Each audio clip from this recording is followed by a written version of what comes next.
양지민 변호사와 관련된 이야기 좀 더 이어가겠습니다. 네. 변호사님, 이명박 전 대통령 앞서 말씀하셨던 것처럼 서울중앙지검에 2시쯤 도착했는데 불과 몇 분 사이에 다시 나온 것 같아요. 그 시간이 얼마 안 걸렸습니다. 네, 말씀드린 것처럼 이제 서울중앙지검에서 소환 통보를 했기 때문에 거기로 이제 출석을 한 것이고, 간단한 이제 신원 확인 절차라든지 그리고 앞으로 진행될 형 집행 사항에 관한 그 고지들을 거친 이후에 바로 이제 동부구치소로 이동을 할 예정이었기 때문에 말씀하신 것처럼 실제로 중앙지검에 머문 시간은 굉장히 이제 짧았다라고 보시면 되겠고요. 네.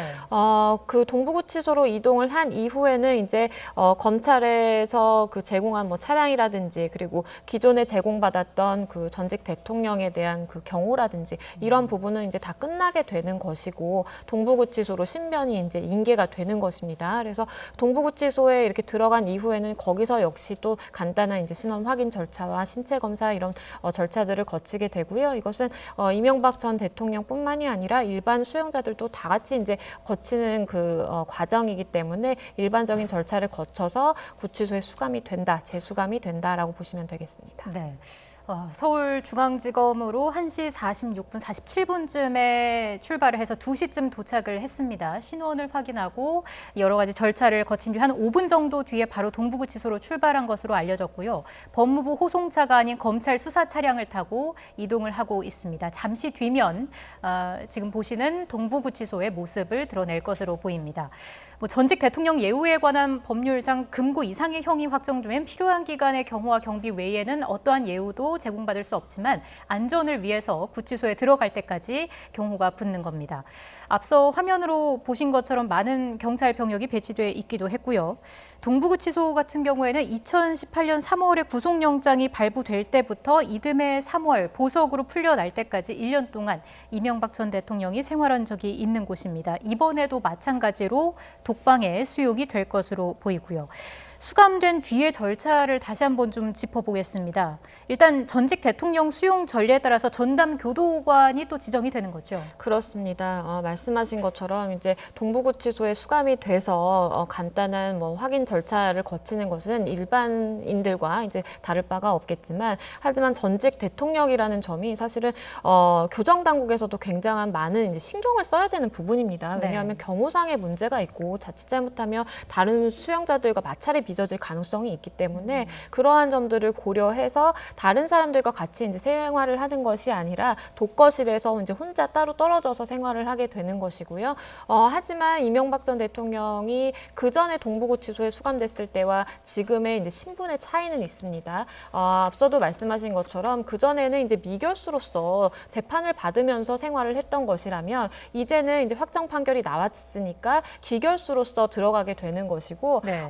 보시는 것처럼 독거실에서 생활을 하게 되는데, 독거실을 본인의 이제 생활할 수 있는 방이 있고 거기에 TV가 이제 마련이 되어 있습니다. 그리고 간단한 뭐 침구도 있고요. 그리고 화장실이 바로 옆에 이제 붙어 있는 구조입니다. 그래서 굳이 이제 그 사이즈를 재자라고 한다면 한 4평 남짓 정도 되는 공간에서 생활을 하게 되는 것이고요. 뭐 TV라든지 간단한 침구 이런 것들은 교정 당국에서 그냥 제공을 하는 부분입니다. 제공되는 물품이고 수위 역시도 이제 제공이 되는 것처럼 기본 물품이고요. 하지만 뭐 TV가 제공된다라고 해서 우리가 이제 바깥에서 보는 것처럼 자유롭게 뭐 TV를 시청할 수 있는 것이냐, 그런 것은 아니고 이미 다 사전에 이제 다 이게 필터링이라고 하죠. 이제 사전에 확인을 거쳐서 제공이 되는 프로그램이라든지 그 시간대에만 이제 TV 시청을 할 수 있는 것이고, 네. 본인이 이제 수감됐던 곳이기 때문에 사실은 뭐 친숙할 수도 있겠지만 말씀드린 것처럼 미결수와 기결수라는 그 신분상의 차이가 있기 때문에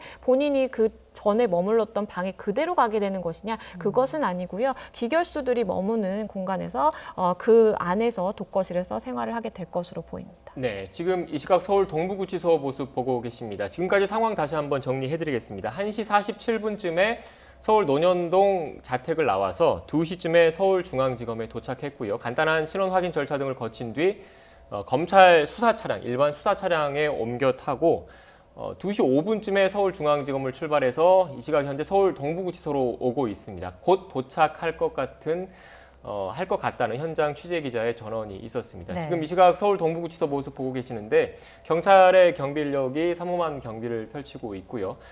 이명박 전 대통령이 구치소에 다시 재수감되는 모습을 취재하기 위한 국내외 취재진의 열띤 취재 경쟁 모습도 확인할 수 있습니다.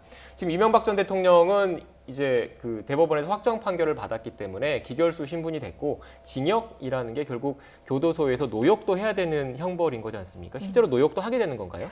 일단은 전직 대통령이기 때문에 노역에도 종류가 굉장히 뭐 다양할 수는 있겠지만 다른 사람들과 같이 이제 생활을 하면서 제공하게 되는 그 강제 노역에서는 배제될 가능성이 많습니다. 왜냐하면 어떠한 특혜를 주는 것이 아니라 교정 당국에서는 그 신변을 인계받아서 어쨌든 안전하게 사실은 부여받은 그 수용 생활을 마치도록 보조하는 것 역시도 교정 당국의 이제 역할인 것인데 만약에 다른 사람들과 섞여서 이제 있다가 그게 뭐 자칫 잘못해서 사고가 발생한다라든지 그러한 부분을 또 원천 차단해야 되는 그런 필요성도 있기 때문에 네. 강제 노역의 범위를 굉장히 제한적으로 제한을 둘 가능성이 굉장히 높고요. 하지만 뭐 전직 대통령이라 그래서 전혀 어떠한 것도 하지 않고 그러면 구치소에서 미결수가 생활하는 것과 똑같이 지내느냐 그것은 아니고 부여받은 형기에 맞춰서 그 상황에 맞춰서 그리고 또 언제든지 그 노역의 종류는 변경이 될 수가 있습니다. 그래서 그러한 부분은 교정 당국에서 말씀드린 것처럼 그 경비 처우급의 분류에 따라서 부여하게 될 것으로 보입니다. 네. 앞서 저희가 그 이춘재 관련된 내용을 전해드렸는데 이춘재 관련된 이 사건, 이춘재 사건이 결국은 그 이전에 범인으로 진범으로 몰리셨던 분이 확정 판결을 받고 실제로 실형을 사고 난 이후에 재심이라는 절차를 통해서 그 다시 진범을 가리게 된 거잖아요. 근데 이 연장선상에서 이명박 전 대통령 같은 경우에도 대법원에서 확정 판결을 받았습니다. 그런데 졸속 재판이라면서 대법원의 재판 선고 자체에 강한 그 반발을 했는데 이 재심 절차가 남아 있는 건데 이 재심 사유가 되는 겁니까? 실질적으로 그 가능성은 굉장히 희박하다라고 봐야 될 것입니다. 그러니까 말씀하신 것처럼 이전 대통령의 경우도 확정 판결을 받은 자이기 때문에 내가 이것을 불복하겠다라고 하면 유일한 방법은 재심밖에 없습니다. 네. 그렇기 때문에 실질적으로 이전 대통령의 변호인 측에서도 졸속 재판이다라고 비판을 하면서 재심이라든지 모든 가능한 방법을 동원해서 이러한 부분에 대해서 불복하겠다라고 입장을 표명을 하기도 했는데요. 변호사님 잠시만요. 지금 이 시각 서울 동부구치소 모습 보이고 있는데 차량에 경광등이 달려있는 차량이 들어오는 거 보면 이명박 전 대통령이 탑승한 차량인 것으로 추정되고 있습니다. 네. 앞서 경찰 버스가 서울 동부구치소로 들어갔고 이명박 전 대통령이 탑승한 것으로 추정되는 차량이 지금 서울 동부구치소에 들어갔습니다. 예, 앞서 이 전 대통령은 오후 1시 47분쯤에 서울 논현동 자택을 출발해서 오후 2시쯤에 서울중앙지검에 먼저 출석을 했고요. 이후 한 5분쯤 뒤에 동부구치소로 출발을 했습니다. 그리고 이 시각 현재 서울중앙지검에서 나와서 동부구치소로 이동해서 거의 도착하는 모습을 실시간으로 전해드리고 있습니다. 현장 전원에 따르면 이명박 전 대통령이 탑승한 차량이 맞는 것으로 확인됐습니다. 네. 변호사님 앞서 재심 관련된 이야기 다시 한번 이어서 해주시죠. 네, 말씀드린 것처럼 이명박 전 대통령 역시도 확정 판결을 받은 자이기 때문에 이것에 대해서 불복을 하자면 재심의 사유가 있어야 됩니다. 그러면 재심 신청을 하고 그것이 받아들여지게 되면 내가 그 확정 판결을 뒤집을 수 있는 그 기회를 얻게 되는 것인데요. 하지만 재심의 경우에는 사실 굉장히 많은 시간을 소요하고 많은 노력을 들여서 법원에서 낸 결론을 뒤집는 결과가 발생하기 때문에 네. 그만큼 굉장히 엄격하게 사유를 두고 있습니다. 예를 들어서 새로운 증인이 발견이 됐다라든지 아니면 뭐 증거가 위조가 됐다라든지 새로운 증거가 발견이 됐다라든지 그 전에 재판을 받을 때 있었던 그 사정이 현저하게 변경이 된 부분이 있어야 되거든요. 그런데 이명박 전 대통령의 경우에 그럴 가능성이 있겠느냐라고 생각을 해보면 사실상 굉장히 희박하다라는 겁니다. 왜냐하면 기존에 증언을 했던 증인이 내 증언이 위법한 증언이었다, 사실과 다른 증언이었다라고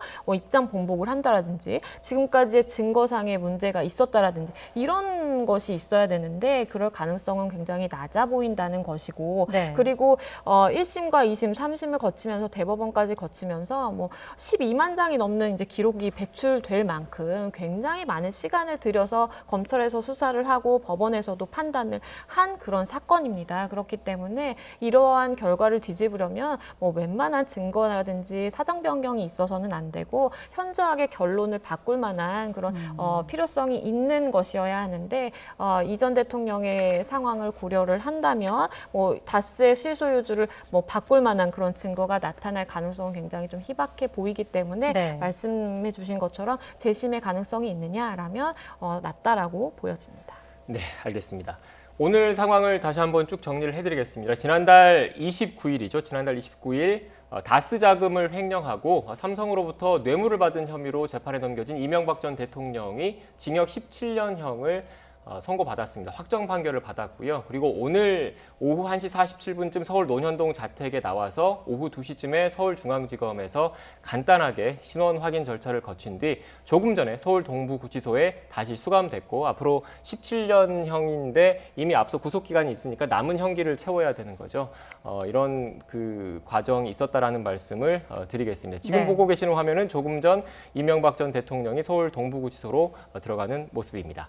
보다 자세한 내용은 이어지는 뉴스에서 취재기자 연결해 알아보겠습니다. 지금까지 양지민 변호사와 함께 이야기 나눴습니다. 오늘 말씀 고맙습니다. 고맙습니다. 감사합니다.